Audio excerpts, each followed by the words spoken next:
Hello friends, welcome to my channel. Hello शिक्षक। आज की क्लास में हम न्यू टॉपिक ब्लूम टैक्सोनॉमी का एक ही वीडियो में कवर करने वाले हैं, जिसमें हम ब्लूम टैक्सोनॉमी के जनक, उनकी पुस्तक, उनके उद्देश्यों का वर्गीकरण या एजुकेशनल ऑब्जेक्टिव, इन सभी को एक एक करके समझते हुए पढ़ेंगे और एंड में उससे रिलेटेड क्वेश्चन भी सॉल्व करेंगे। हम उतना ही पढ़ेंगे इस वीडियो में जितना हमारे एग्जाम के लिए इम्पोर्टेंट है, उससे एक्स्ट्रा कुछ भी नहीं पढ़ेंगे, क्योंकि इतना पढ़ के ही आपसे ब्लूम टैक्सोनॉमी से एक भी क्वेश्चन गलत नहीं होंगे जब आप सॉल्व करेंगे। तो स्टार्ट करते हैं हम आज की क्लास। तो ब्लूम टैक्सोनॉमी से चार टाइप्स के क्वेश्चन बनते हैं। पहला, आपसे पूछ लिया जाएगा ब्लूम टैक्सोनॉमी जो एजुकेशनल ऑब्जेक्टिव हैं, उनके जनक कौन है और उन्होंने इसका अपने टाइप्स का उल्लेख किस पुस्तक में किया, उनकी बुक का नाम पूछ लेंगे। या आपसे पूछा जाएगा थर्ड, कि उनके उद्देश्यों का जो वर्गीकरण था वो कितने टाइप्स के होते हैं या कौन कौन से होते हैं। आपको चार ऑप्शन दे दिया जाएगा और पूछा जाएगा इनमें से कौन सा वर्गीकरण नहीं है, या चार ऑप्शन देकर ये पूछ लेंगे कि इनमें कौन सा वर्गीकरण है। और हमारा चौथा ऑप्शन बनता है, हमारे वर्गीकरण का एक टाइप है संज्ञानात्मक वर्गीकरण, उसके टाइप्स पूछ लिए जाते हैं कि उसके जो 6 टाइप्स हैं उसका सही क्रम क्या है। या तो हाई लेवल से लो लेवल का क्रम पूछ लेते हैं या लो लेवल से हाई लेवल का क्रम पूछ लेते हैं, या सबसे हाई लेवल का कौन सा है और सबसे लो लेवल का कौन सा है, ये पूछ लिए जाते हैं। बस इतने ही टाइप्स के क्वेश्चंस बनते हैं, इससे बाहर आपको कुछ भी नहीं पढ़ना है। इतना ही पढ़ के आपका ब्लूम टैक्सोनॉमी आपका बिल्कुल क्लियर हो जाएगा। तो स्टार्ट करते हैं। सबसे पहले हम जानेंगे कि Bloom taxonomy of educational objective के जो हमारे जनक हैं वह है बेंजामिन ब्लूम, और ये अमेरिका के रहने वाले हैं। ये भी आपको याद रखने का पड़ेगा, क्योंकि कभी कभी पूछ लेते हैं कि ये मनोवैज्ञानिक कौन से कंट्री के थे। जैसे थॉर्नडाइक का पूछ लिया जाता है, पॉलाउ का पूछ लिया जाता है, उसी तरह आपसे ब्लूम का भी पूछ लेंगे कि वो कहाँ के रहने वाले थे, ये मनोवैज्ञानिक या ये साइकोलॉजिस्ट कहाँ के थे। तो ये अमेरिका के थे और इन्होंने ब्लूम टैक्सोनॉमी दिया था। इन्होंने एजुकेशनल जो हमारे शिक्षण उद्देश्य थे उनका वर्गीकरण किया था। और इनकी बुक का नाम क्या था? इनकी बुक का नाम था टैक्सोनॉमी ऑफ एजुकेशनल ऑब्जेक्ट। इसी की बुक में इन्होंने एजुकेशनल ऑब्जेक्टिव्स के टाइप्स बताए थे, उनके बारे में बताया था कि कौन कौन से स्टेप्स होते हैं। तो ये दो चीजें आपको याद रखनी पड़ेगी, उनके जनक कौन है और इनकी पुस्तक का नाम। नेक्स्ट नेक्स्ट है हमारा, बेंजामिन ब्लूम या अमेरिका के निवासी थे। इन्होंने शैक्षिक उद्देश्यों का वर्गीकरण किया। अगर आपसे क्वेश्चन पूछा जाए कि शैक्षिक उद्देश्यों का वर्गीकरण किसने किया, तो आपका आंसर होगा ब्लूम ने। और इन्होंने कितने टाइप के वर्गीकरण किए, तो इन्होंने 3 टाइप के वर्गीकरण करे हैं। पहला, ज्ञानात्मक पक्ष, इसी को ही संज्ञानात्मक पक्ष भी कहते हैं, इंग्लिश में कॉग्निटिव डोमेन। सेकेंड, भावात्मक पक्ष, अफेक्टिव डोमेन। और थर्ड है आपका क्रियात्मक पक्ष, साइकोमोटर डोमेन। इन तीनों आप पक्षों में से सबसे इंपॉर्टेंट पक्ष आपका है ज्ञानात्मक पक्ष। इसी से आपके क्वेश्चंस बनते हैं। बाकी आपके दो आपको नाम से याद रखना है कि भावात्मक पक्ष में होता क्या है और क्रियात्मक पक्ष में क्या होता है। नेक्स्ट है हमारा ज्ञानात्मक पक्ष। इसका वर्गीकरण ब्लूम ने 1956 में किया था। यह मानसिक क्षमताओं से संबंधित होता है, यानी कि आपके मेंटल कैपेबिलिटी पे डिपेंड करता है। इसका उद्देश्य सरल से कठिन यानी इजी से हार्ड और शिक्षण अधिगम के निम्न स्तर से ऊंचे स्तर तक ले जाने के दृष्टिकोण को 6 भागों में बांटा है। आपको लो लेवल से हाई लेवल ले जाने के लिए इन्होंने उसको और 6 भागों में बांटा है। ये तो हमारे उनके उद्देश्यों के 3 वर्गीकरण थे। उन्होंने अपने पहले वर्गीकरण को भी 6 भागों में बांटा है, जिसको हमको याद रखना है। एक लो लेवल से हाई लेवल या हाई लेवल से लो लेवल, ये किसी भी क्रम में पूछ सकते हैं आपसे। तो यहाँ पे आपको याद रखना है कि अगर आपसे शैक्षिक उद्देश्यों का वर्गीकरण पूछेंगे तो आपको 3 टाइप्स बताने हैं, और अगर आपसे ज्ञानात्मक या संज्ञानात्मक पक्ष के टाइप्स पूछेंगे तो आपको उनके 6 टाइप बताने हैं। तो ये 6 टाइप्स कौन कौन से हैं, इनको हम पढ़ेंगे। तो इसका पहला टाइप है, निम्न से हम उच्च की ओर जाएंगे। तो निम्न हमारा हो जाएगा ज्ञान, कि किसी को चीज़ों का ज्ञान कराना, फिर उसके बारे में समझ या बूझ, फिर उसका अनुप्रयोग, फिर विश्लेषण और संश्लेषण, फिर लास्ट हमारा उच्च हमारा आएगा मूल्यांकन। तो एक एक करके हम सभी को पढ़ेंगे। तो सबसे पहले हमारा आता है निम्न स्तर। तो हमारा सबसे पहले ज्ञान है।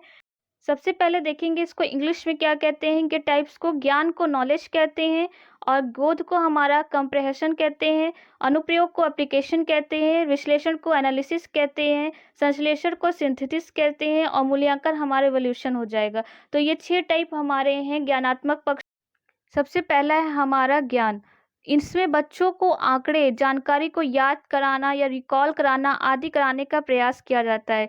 ज्ञान में आप किसी भी चीज़ का उसको सबसे पहले नॉलेज देंगे। एग्जाम्पल से समझेंगे, जैसे हमें बच्चों को पेड़ के बारे में समझाना है, तो पहले उसको रिकॉल कराएंगे कि तुम्हारे घर के आसपास जो ग्रीन ग्रीन कलर के होते हैं उनको क्या कहते हैं, उनको याद करो कैसे दिखते हैं। तो उनको सबसे पहले रिकॉल कराएंगे बच्चों को कि उनको स्मरण करो कि उसको कैसे दिखते थे। तो ये हमारा हो गया ज्ञान।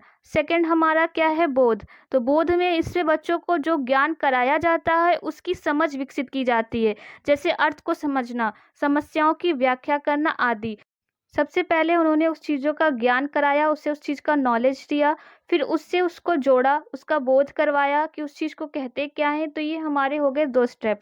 हमारा थर्ड स्टेप होता है अनुप्रयोग। अब उस दोनों चीज़ों को हम जान गए हैं, समझ गए हैं, तो उसका प्रयोग कैसे करना है, इसमें आत्मसात किए गए ज्ञान को परिस्थितियों के अनुसार प्रयोग किए जाते हैं, जैसे जांच करना, प्रदर्शित करना, गणना करना। अब उन्होंने चीज़ों को जान लिया है, अब चीज़ों को प्रयोग करेंगे कि हाँ इसी को ही पेड़ कहते हैं, तो वो जाकर उस चीज़ों को अगल बगल या किसी से भी पता करेंगे या खुद से जाकर उस चीज़ों को कंफर्म करेंगे और उसका प्रयोग करेंगे। तो ये हो गया उनका थर्ड स्टेप। तो नेक्स्ट स्टेप है हमारा विश्लेषण। इसमें आत्मसात किए गए हुए ज्ञान को भिन्न भिन्न भागों में अलग अलग करने की क्षमता होती है, ताकि उसके तथ्यों और निष्कर्षों को समझा जा सकता है। जैसे उन्होंने पेड़ों को देख लिया, लेकिन जब उन्होंने उसका प्रयोग किया तो उन्होंने देखा कि हर पेड़ अलग अलग क्वालिटी के होते हैं, अलग अलग टाइप के होते हैं, तो उन्होंने उसमें अंतर करना सीख लिया। विश्लेषण और संश्लेषण एक अपने ऑपोजिट होते हैं। विश्लेषण में हम अलग करना सीखते हैं और संश्लेषण में हम एक करना सीखते हैं, इकट्ठा करना सीखते हैं। तो यहाँ पे बच्चे ने अलग अलग उसके टाइप सीख लिए, अच्छा ये पेड़ इस टाइप का होता है और ये पेड़ इस चीज़ का होता है। तो उन्होंने एक जैसे तो दिखते हैं, लेकिन उनके टाइप्स और उनका प्रयोग अलग अलग होता है। तो नेक्स्ट हमारा जो फिफ्थ टाइप है वो है संश्लेषण। इसमें नए अर्थ पर जोर देकर हिस्सों को जोड़कर संपूर्ण बनाया जाता है, यानी कॉन्सेप्ट एंड रूल्स के आधार पर उन्हें कोई अपने अकॉर्डिंग कॉन्सेप्ट निकालना, जैसे तर्क देना, वाद विवाद करना, निष्कर्ष देना, ये सब चीज़ें होती हैं। जैसे बच्चों को कोई टॉपिक दे दिया गया या किसी चीज़ को पढ़ाया गया, तो उसको जोड़कर आप कैसे उसको समझाएंगे कि चीज़ें अलग अलग होती हैं लेकिन वो एक ही प्रकार की कौन कौन सी चीज़ें होती हैं। तो उसका संश्लेषण किया जाता है, उसका सिंथेसिस किया जाता है, उसके बारे में समझा जाता है। तो ये हो गया हमारा पांचवा स्टेप। नेक्स्ट हमारा लास्ट स्टेप होता है मूल्यांकन। इसमें सीखे गए ज्ञान का मूल्यांकन किया जाता है कि कितना सीखा है। सबसे एंड में हमें जितना अभी तक ज्ञान मिला है उसको हम प्रयोग करने के बाद, उसका सिंथेसिस करने के बाद हम देखते हैं इवोल्यूशन में कि हमने अभी तक कितना सीखा, बच्चों को कितना ज्ञान है। तो पहले स्टेप से हम दूसरे स्टेप पे गए, दूसरे से तीसरे गए, तीसरे से चौथे, चौथे से पांचवें, आखिरी में आ गया मूल्यांकन कि कितना ज्ञान हुआ, कि हमारा ज्ञान पूरा है या नहीं, या अभी तक हमने कितना सीखा है। तो हमने सबसे पहले उसकी जानकारी नहीं थी तो उसको ज्ञान कराया, फिर उसका बोध कराया, फिर उसका प्रयोग करके दिखाया, फिर उसको अलग अलग तरीकों से सिखाया, फिर इन तरीकों को इकट्ठा करके उनको संपूर्ण जानकारी दिया। उसके बाद उसका मूल्यांकन किया कि हाँ बच्चे को अब इस चीज़ का पूरी तरह से ज्ञान हो गया है। तो ये हमारे 6 स्टेप थे जो उन्होंने अपने ज्ञानात्मक पक्ष में बताया था कि इन्हीं 6 स्टेप से बच्चे को वर्गीकरण किया जाता है उनके शिक्षण का। तो ये इनका क्रम आपको याद रखना पड़ेगा कि निम्न स्तर से आपको उच्च स्तर तक, लो लेवल से हाई लेवल तक, कि ये नीचे से होते हुए ऊपर की ओर जाते हैं। सबसे पहले ज्ञान, फिर आपका बोध, उसके बाद आप उसका अनुप्रयोग करेंगे, फिर आप उसका विश्लेषण करेंगे, फिर संश्लेषण पर करेंगे, फिर आप उसका मूल्यांकन करेंगे। तो ये 6 स्टेप आपको स्टेप टू स्टेप याद रखने पड़ेंगे। कभी कभी पूछ लिया जाता है कि जो हमारा ब्लूम टैक्सोनॉमी है उसमें ज्ञानात्मक पक्ष का सबसे निम्न स्तर क्या है। तो निम्न स्तर हम बच्चे को ज्ञान देते हैं, उस बारे में उसको नॉलेज देते हैं कि आपको इसके बारे में कैसे पता है, आपके आसपास चीज़ें ये उपलब्ध हैं। और सबसे उच्च अगर आपसे पूछा जाएगा उच्च स्टेप कौन सा होता है, तो सबसे उच्च स्टेप मूल्यांकन होता है। अंत में हम कंक्लूजन निकालते हैं कि बच्चे को कितना अभी तक सीखा है, हमें कितना नॉलेज है, कि कितना हमारा इवोल्यूशन हुआ है, ये सब चेक करते हैं उसमें। तो ये हमारे 6 स्टेप थे। नेक्स्ट हमारा आता है, सेकेंड हमारा टाइप है भावात्मक पक्ष।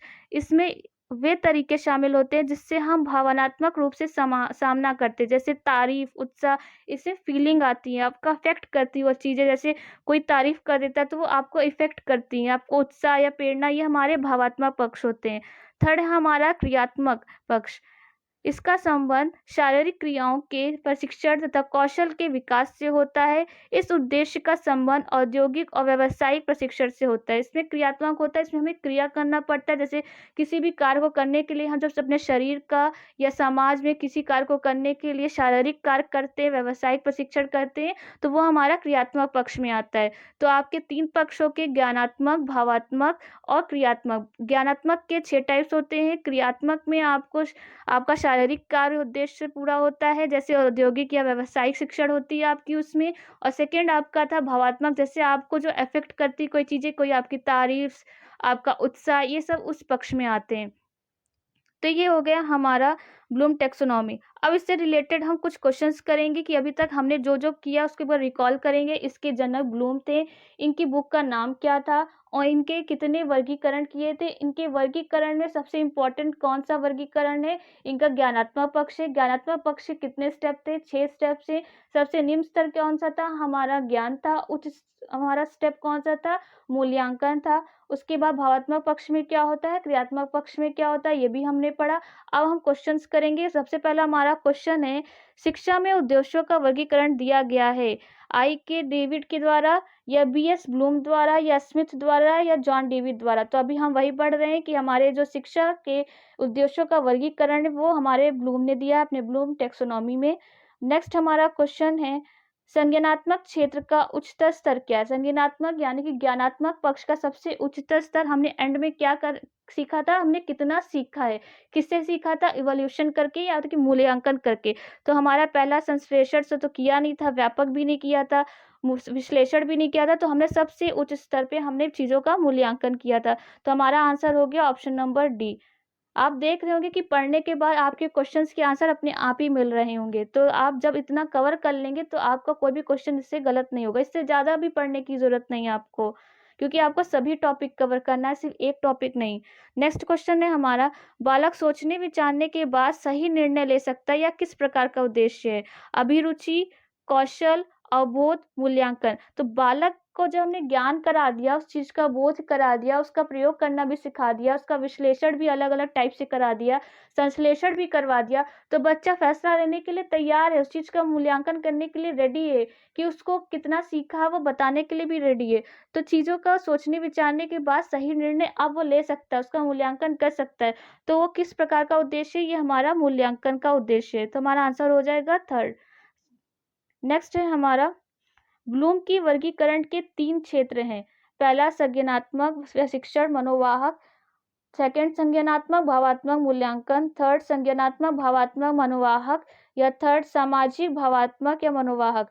तो यहाँ पे हमें पता है पहला संज्ञानात्मक है, तो हमें संज्ञानात्मक 3 जगह मिल रहा है, ये हमारे 3 ऑप्शन है, ये 3 जगह हमारे मिल रहा है। सेकंड हमारा भावात्मक था, तो हमारा प्रशिक्षण तो होता नहीं, तो पहला गलत हो जाएगा। और थर्ड में हमारा संज्ञानात्मक था नहीं, तो ये गलत हो गया हमारा।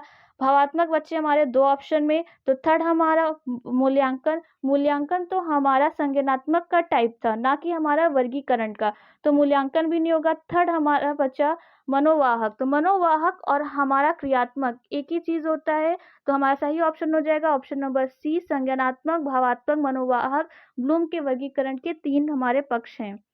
नेक्स्ट हमारा लास्ट क्वेश्चन है, ब्लूम की पाठ योजना आधारित है प्रस्तुतिकरण पर, विषय वस्तु पर, उद्देश्यों पर या सभी पर। तो हमें पता है कोई भी पाठ योजना के लिए हमें तीनों चीज़ों की जरूरत पड़ती है, प्रस्तुतिकरण भी करना पड़ता है विषय वस्तु का, और उसे उद्देश्य भी पूरा करना पड़ता है।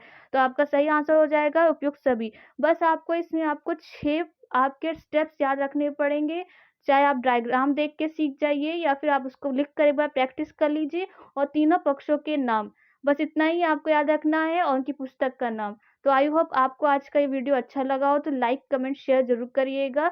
Thank you.